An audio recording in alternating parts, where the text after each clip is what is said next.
If you feel like your opponents have an unfair advantage over you in Madden 26, it's simply because they know more glitch tricks to win more games than you do. Luckily for you, in this video, I'm breaking out 5 glitch tricks that will make you unstoppable and help you win more games in Madden 26, including a glitch to get instant sheds from double hug and the craziest trick play, one-play touchdown in the game. By the end of this video, you're going to have 5 of those tricks that are going to help you win more games, and I guarantee you the last one's the most important one, so stick around to the end. Let's jump right into it. Alright, so like I said, first I want to break down the best defense to get glitchy and instant sheds here in Madden 26. Let me show you. Alright, so the formation we're going to be coming out in here is nickel double mug. Make sure that you're in nickel double mug, not 2-4 double mug, 3-3 double mug. You're going to go to your packages until you find the 4DN package, alright? Really, what this is going to do, as the name entails, it's going to get 4 defensive ends on the field for you. Meaning, your 2 best defensive ends are going to be matched up with their guards right here. So we're going to see we have Max Crosby and number 51 right here matched onto their guards, which, as you're going to notice right here, is going to make our pass rush even better. Now, the glitch sheds are great, the 4DN package, but what I would also recommend you do is press RB and right stick up to always pass commit your defense. This is going to make your sheds and your blitzes better. That's just best practice for any defense in the game, especially if you know they're passing. But what you're going to see right here, we go ahead and take this snap, you're going to see that Crosby gets double teamed, all right? And the reason why that happens is because you're sending 4. So you're normally the D tackles, the guys inside are going to get double teamed, and then the defensive ends are going to get one-on-one. Now, your 2 best defensive ends are at really D tackle right here. So what I would recommend you do to make this even better is just blitz one of them. So now everyone's in a one-on-one, blitz one of your linebackers. Everyone's in a one-on-one. If you're noticing that you're having trouble now defending over the middle of the field, right, you can do that. Now, you don't necessarily have to actually send this 5th guy. I'm just saying if you want everyone to be in a one-on-one and make this as good as possible, I would recommend that you just end up blitzing that guy, because now you see how 51 is just going to shed a whole lot faster simply because he's not being double teamed. Same thing with Crosby. Understand that you're relying on still shed, so it's not like Crosby's going to win every time, or it's not like 51's going to win every time, but I'm just saying most of the time, one of those guys are going to be able to win their rep very, very quickly right here. You see how Crosby gets an easy swim move inside. And the reason why this works is because guards aren't used to being able to block these defensive ends, right? Who have super high finesse move and stuff like that. And so it's just going to be a whole lot easier for your guy to win his rep versus if he was out here on the edge. Right, and then you're able to see same thing other side where this guy is just going to be able to win, you know, pretty often. So that's why I like having your 2 best guys matched up against the guards, because honestly, a lot of the time, one of them is just going to be able to shed very, very quickly, and that allows for you to focus on pass coverage. Crosby puts that guy on his name, and we're able to defend down the field. Now, you have full freedom to do whatever you want in coverage. Like I said, you don't necessarily have to blitz that 5th player. Sometimes it helps you defend. Oftentimes, though, it helps you defend over the middle of the field better. So just spread the D-line, pass commit, and then you're just going to notice how right here, that's what I'm talking about, where 51 gets that quick win inside because he's playing against a guy who's not necessarily used to blocking him or anything like that. And so we're just going to be able to get that quick win, defend over the middle of the field really well, and get that quick pressure from, again, only a 4-man rush. Going to be a whole lot better than having D tackles on the field, and those are the guys that the guards are more used to defending. But really, when you come to double mug, use the 4DN package, you're going to be able to get those sheds a whole lot faster by taking advantage of a mismatch. All right, that next glitch trick that I want to show you here in Madden 26 is how you can stop the run in the backfield every single time. Let me introduce you to automatic run defense. All right, so we're going to come into inside zone here from gun Y off trio wheat, or any inside run here is what this is going to be good against. But as far as your play on defense, I would like to do this from 3-3 Cub. So that's what I'm going to show you first here, because what you're going to notice is if you take this linebacker and stand directly inside the butt of your defensive tackle like this, a flame icon is going to appear over your head and you're going to come in clean. Or you wouldn't see the flame icon, but the offense will. So what you're going to notice here is either you come in clean or your defensive lineman, your D tackle comes in clean. Now, I prefer when I come in clean, because sometimes when your D tackle comes in clean, like he just whiffs, but you're just noticing how now I have the flame icon, and so I'm just able to come in completely clean and make that tackle in the backfield. What I would also recommend you do is always press X on Xbox, square on PlayStation to dive tackle the ball carrier in the backfield before he has the opportunity to speed boost away. So right here, I'm in Mike Wood 0. You want to make sure all 5 of these linebackers are blitzing. That's going to make the run blocking targeting really bad for the offense. But essentially, when you stand inside the butt of the D tackle, the game thinks that 2 guys are standing at the same spot, so they can only block one of them.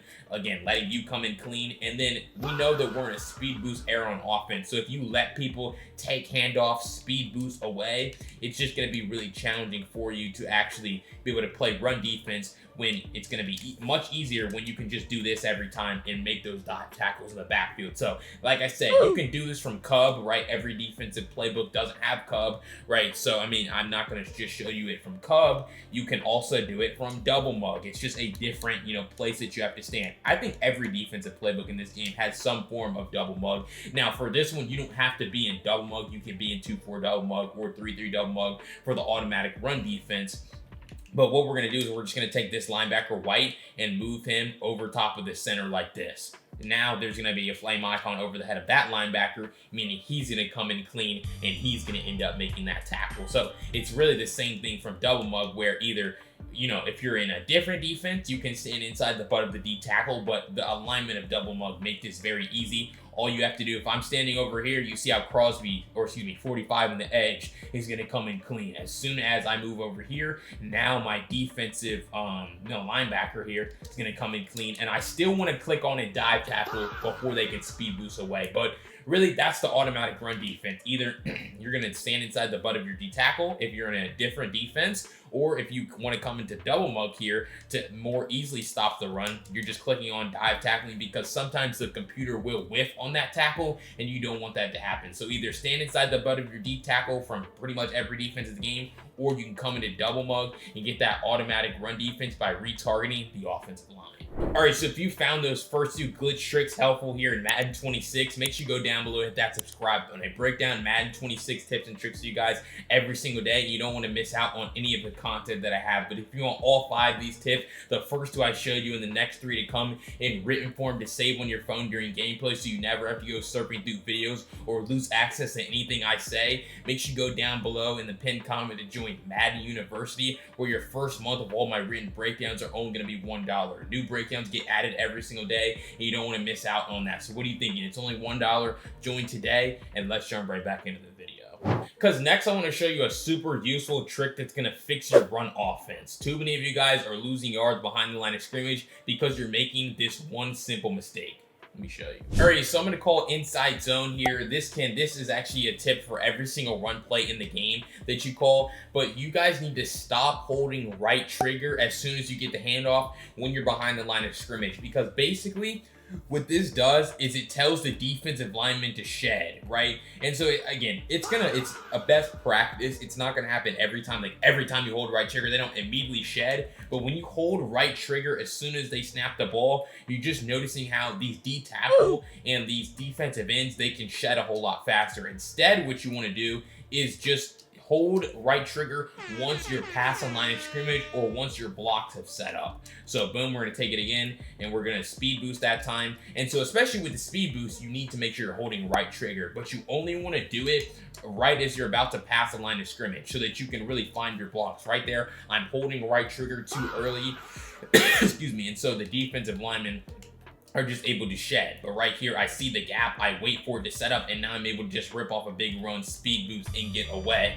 because I'm giving my offensive line the opportunity to set up their blocks. This is also important in the passing game. You also don't want to hold right trigger behind the line of scrimmage, but you're seeing this is when I hold a right trigger.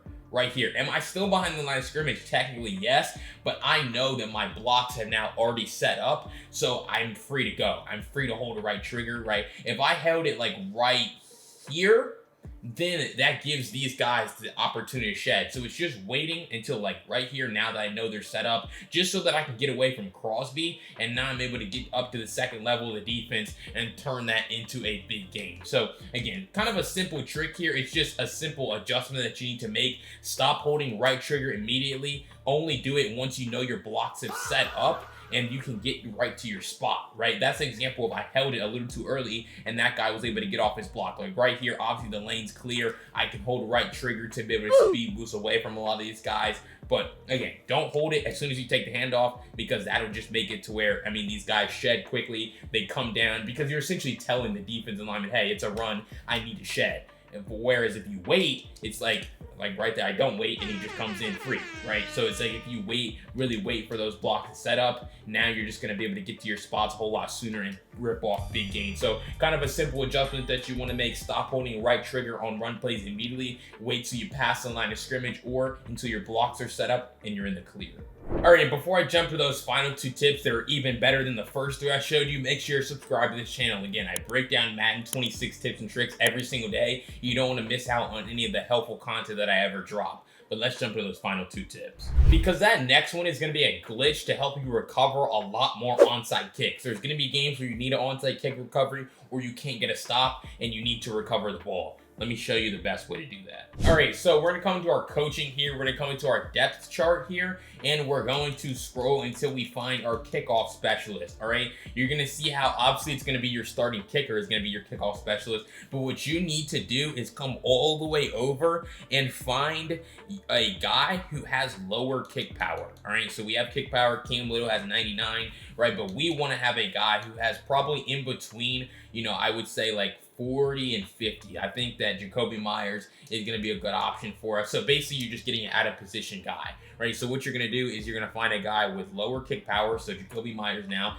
out of position, and you're going to come into onside kick. I would recommend that you end up doing the strong onside. I just think it's a little bit better here. And so if they come out, most people just have their hands team out there. And so what you're going to notice is, again, it's an onside kick. So this isn't going to be like 100% recovery rate by any stretch of imagination, but this is going to help you recover the ball a whole lot better. So what you're going to do, you're just going to leave it on normal. You're going to use the normal kick, and you're basically going to hold left stick all the way to the right. So you're holding left stick all the way to the right, and then you're going to aim the ball in between these 2 bars. So it's going to be good accuracy, but the power is what you need to modify. So you're probably going to use about 2 bars here. That's how much that's how much power you want. So I'm going to have it. And so it's just going to be something like that, where you're just touching it. And so right there, that's just kind of a bad one from Jacoby Myers, right? And so, like I said, you have an out-of-position kicker, so the accuracy isn't necessarily going to be as good. All right, so I really wasn't liking how Jacoby Myers was kicking the ball, so I subbed in Lloyd, another player who it has that same ratings threshold. But again,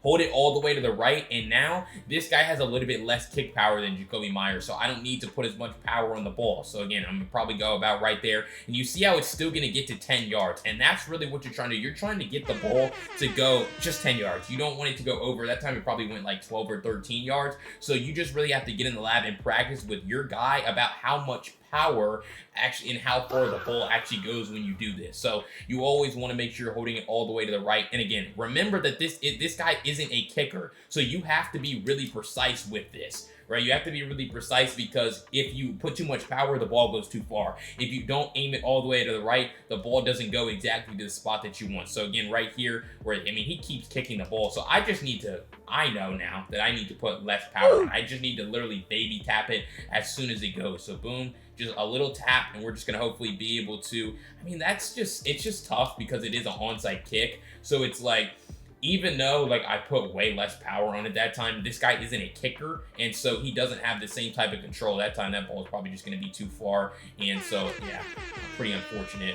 All right, so I'm really not going to spend all day breaking this down, but I have used this in a game. I've seen it multiple times, with other players, but all it really is you're aiming it to the right spot. You have an out of position kicker, and then you're just trying to, put the right amount of power on it to get it to go to a certain distance. And again, you want it to you don't want the ball to go right there. Again, because you don't have a kicker on the field, you don't necessarily have the greatest control over where it's going, but you see how he kind of leaves right there. You see how right there, he kind of went over to block. That guy never saw the ball. And so if you can get the ball to go, less, like just right at that spot, it's going to be a whole lot easier for you. So, I mean, that time I was just tapping it, and you're just noticing if he whiffs on that, or if you, it's really just the kicker that I have on the field. His kick power is too high. I might need to go even lower, because you notice how it's at the perfect, I mean, it's not at the perfect spot, but the perfect thing is happening where this guy's coming down, and then the lane's here. If the ball stops about right here,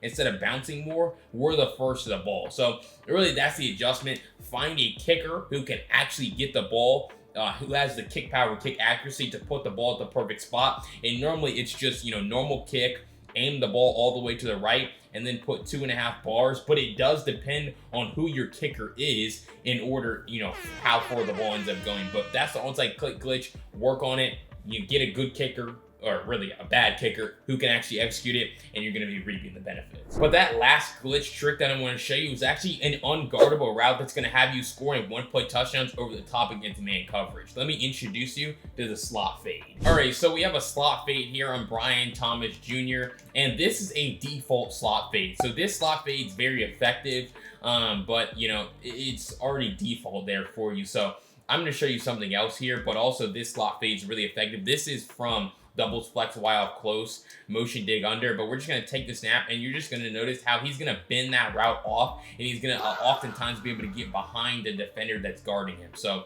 we're going to see it again right here, where we're going to set up, I mean, you can set up whatever route concept you want. I wouldn't use this against cover 2 man, but you're just going to notice how we're able to lob that pass over the top and get over the top of that guy, simply because it's a slot fade. He's bending the route off towards the sideline and getting away from like a middle third defender here, for example. Understand that you need a lot of room to be able to lob this pass over the top, but you're just noticing how this safety has to come from basically the middle of the field to be able to defend this slot fade. Also know that you can really double slot fade them. So if you wanted to put the ball in the other hash mark, for example, what you can do is you can put Travis Hunter on a slot fade because he's a slot receiver. Then you're going to smart route that slot fade, and then you're going to custom stem it up twice, you know, with the left sticker with the D-pad. So now it's going to look something like this. And so now what you're going to notice, now this is a long developing play, right? Which is why you need a lot of time in the pocket. Also why you need to be pretty backed up on the field. So since this is my video, I'll spy off the pass rush here. But if you do get shedded, it's just hit one of your drags, right? You have 2 of them on the field for a reason. But what you're going to notice is Travis Hunter is just going to be able to bend this route off and get behind that DB. Now, unfortunately, Trevor Lawrence just didn't throw the ball far enough. So we'll have to try again. But I would also recommend that you only do this when they're in press man coverage, because now you see the press, and now I just have to lob that pass over the top. Trevor Lawrence gets it there over the top, and it's a huge gain, simply because you get that little press animation, right? Cool, he can do whatever he wants, but then we're going to be able to get behind him when he bends this route off. You see how, right, we have like a yard or 2 of separation, but boom, when he puts his foot in the ground and continues running up the field, that's really when we're able to get over the top. You're also able to see kind of the same thing on the other side too, where the default slot fade, this happens, where they kind of trip over each other, but then that favors our offensive player. He's able to run over the top. So obviously having good receivers, having fast receivers is going to make this even better, but it's like, it doesn't really matter, because that's how this route is kind of designed to be able to run with the slot fade. So really you could just double slot fade them, you know, have your 2 drags, you get the bump animation, and then you just see how you can just lob that pass over the top. He's going to be able to get behind him, you know, for an easy pass over the top. So start using these slot fades, especially when you're playing against press man coverage, or sometimes even off man coverage, especially with the default slot fade on this particular play, because when he bends that route off over the top, he's going to create even more separation, and it's just going to be an easy lob touchdown for you over the top. All right, so if you found any of those 5 glitch tricks helpful here in Madden 26, make sure you go down below and hit that subscribe button. Again, I break down tips and tricks just like this to help you get better every single day on Madden 26. You don't want to miss out on any of the content that I have. But if you want all 5 of these tips to save on your phone during gameplay, so you never have to go surfing through videos or lose access to anything I tell you, go to the link down below in the pinned comment today to join Madden University, where your first month's only going to be $1. It's really a no-brainer. It's going to transform the way you're able to understand and win more games here in Madden 26. It's really a no-brainer, but if you want to see my Jaguars offensive ebook, check out this video right here. I'll see you over there. Peace.